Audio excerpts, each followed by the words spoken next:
Hello and welcome back to the port. I'm the Galloping Major and this is a review of the Russian Tier 6 destroyer, the Minsk.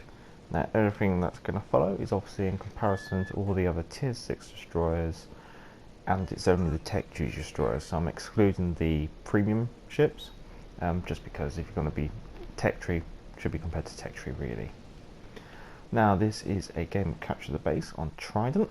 Looking at the team, so it's a 5 and 6 game. Shasho, sneaky, lots and lots of battleships, which is a bit irritating for us.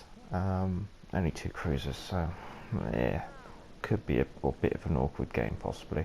So we're just going to have to use our speed. Now the Minsk, going for our stats, survivability, we have a pretty average amount of HP. Not the best, but not the worst, just pretty much in the middle. Artillery wise, we've got 5-inch guns. Now they have the longest range for the tier. You have quite average DPM, so you're pretty much in the middle. You're in between the Jervis and the Mass, so you're basically beaten by the Jervis and the Benson, and then you're worse than you are the Mass and the Atasuki. Now these guns do have quite a slow traverse speed, the slowest of the tier, so when you're moving your guns from side to side, make sure that you're already preempting them. So you pretty much, it's almost like playing a mini cruiser or like a mini battleship. You almost just have to think, I want my guns to be pointing that way, so I'm going to start preemptively turning them. Now going on to the torpedoes, they are pretty short range torpedoes. So they're only 4 kilometer range, so you have got the shortest range. And then furthermore, looking at it, you do have the highest damage output. You do better than the Japanese, which I found was quite surprising. You'd think the Japanese would have the highest damage output for the torpedoes. Now they're also quite a slow reload, so what I've done is I've taken the reload time of the torpedo launchers and then divided that by the number of torpedoes, and reload time per torpedo is quite slow in comparison to the others. You're looking at about 24.5 seconds per torpedo, whereas most of the other nations you're looking at about 22 seconds, which is pretty much the average. Now I'm starting to come under a lot of fire here, especially from the Nuremberg. The Nuremberg goes down though, because he is offering his broadside to the wrong people. I should be alright. I'm just going to bounce off the edge of the map there. Hopefully that quick slow down and speed up should throw off his aim. I'd like it if the Nuremberg could disappear. Now you can see that from the damage from the guns, because they're 5-inch guns, when they hit, they do hit quite hard. They got a quite average fire chance, about 8%. There we go, there goes the Nuremberg, so now I can basically turn on the Icarus. Yeah, so we've done the torpedoes, onto the manoeuvrability. As you can see, we are pretty fast. We have a top speed of 43 knots, and this can only be increased really with booster flags and stuff like that. We have quite a large turning circle and quite a slow rudder as well, so that's the downside. You're not going to be making quick, swift turns. Now, this should be mentioned, the hull upgrade does improve your rudder shift, so as something worth considering beelining straight for if you can.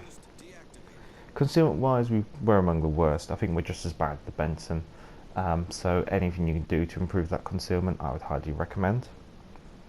Now, consumable wise, we do come with 2 smoke screens and 2 engine boosts. The smoke screens have a duration of 20.8 seconds, that's how long it takes to lay the smoke screen, and a dispersion of 88.4 seconds, that's how long the smoke screen will hang around for. Now I'm just trying to make a run for this island so I can maybe give the Gneisenhower a nasty surprise. But I need to get along and then tuck in as fast as I can. So I'm probably going to get detected soon. And then undetected. And spotted by aircraft. But we should be alright. You know what, I'm going to turn down this engagement and I'm going to break off.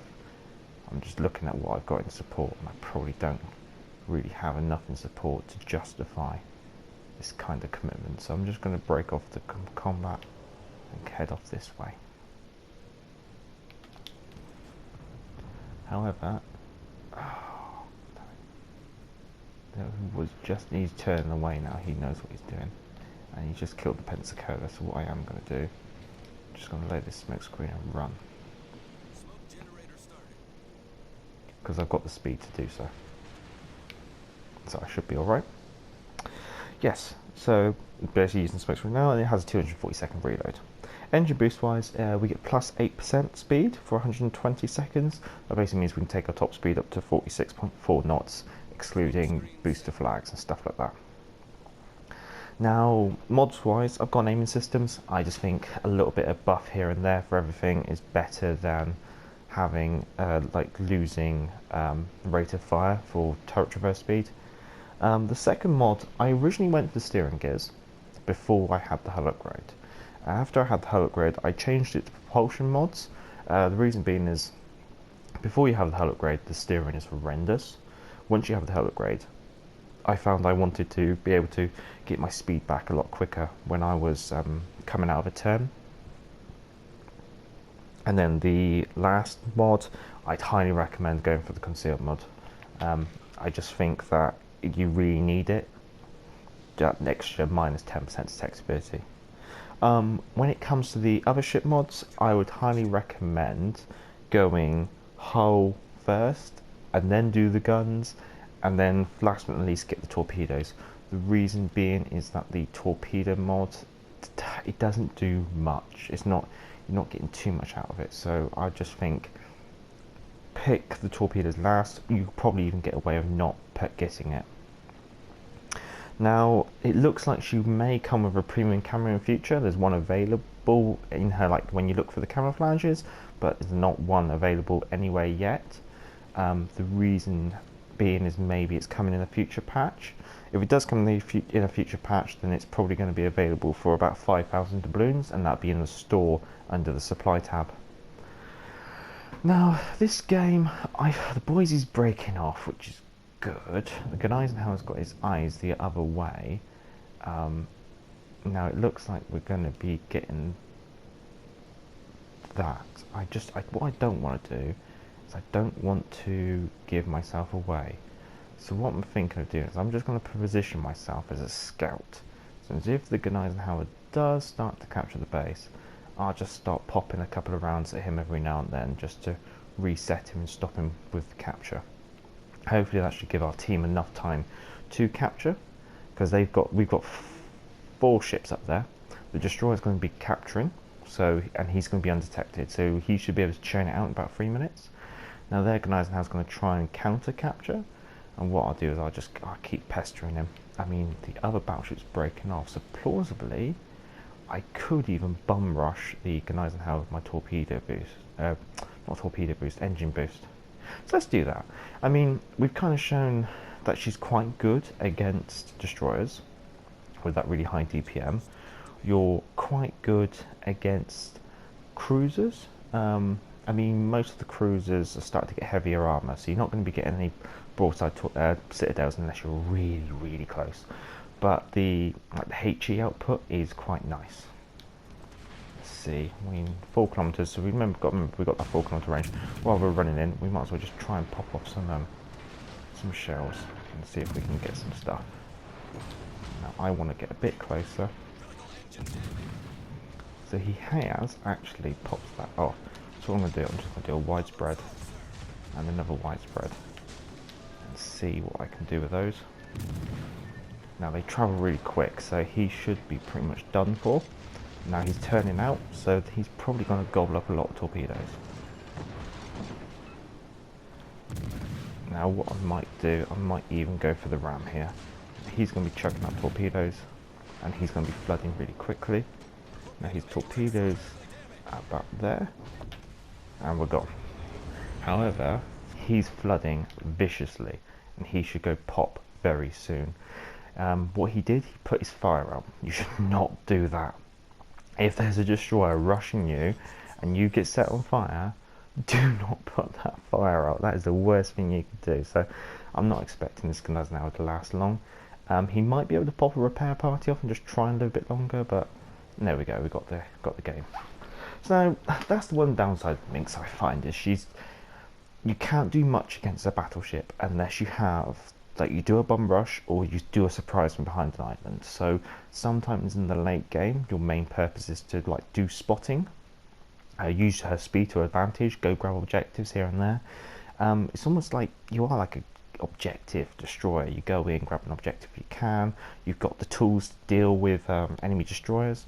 Against cruisers, you're a bit hit and miss. It all depends on what's happening. If you can take advantage of something, because one-on-one they'll out DPM you. But say someone's spotting, you can pop a smoke screen, or they're distracted, or you got some distance. Maybe you can play with that. It all depends. Against battleships, it's really about maybe picking on the weak ones, or going for a bum rush and just going, this is my death, or surprising from behind an island. These are quite vicious. The torpedoes are so fast that it's hard for people to react to them. So yeah, that was quite a good game. Came top of the team, which I guess we churned out quite a lot of damage really there, didn't we? Economy wise, we've done quite well.